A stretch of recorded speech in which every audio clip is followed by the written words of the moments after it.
avec des décors en carton. Aujourd'hui, la réalité dépasse la fiction.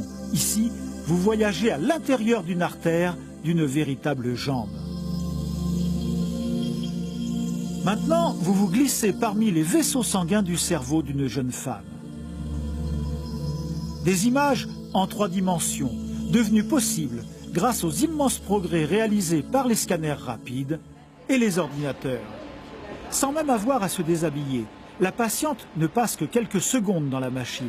Ce sera pourtant suffisant pour enregistrer les milliards d'informations nécessaires à la reconstitution virtuelle de la totalité de son corps, jusque dans ses microscopiques détails. On réalise un véritable clone virtuel du patient, et c'est le clone virtuel qu'on embête au lieu du vrai patient.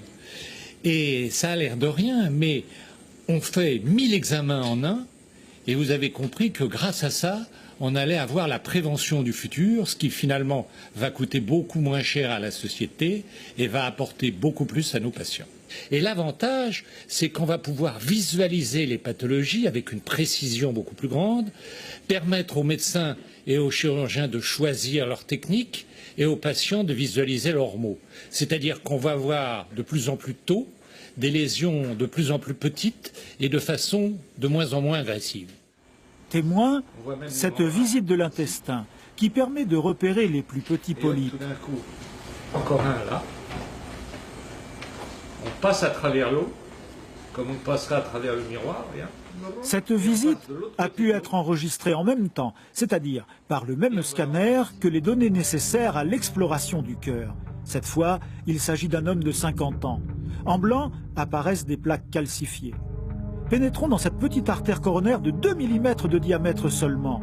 Les plaques blanches, nombreuses, vont bientôt boucher le vaisseau sanguin. L'infarctus est imminent. Ces images, 20 fois plus précises que toutes celles jamais obtenues jusqu'ici, vont modifier profondément les habitudes opératoires des chirurgiens. Ah ben je ne serais jamais passé par là si je n'avais pas eu cet examen. Jamais.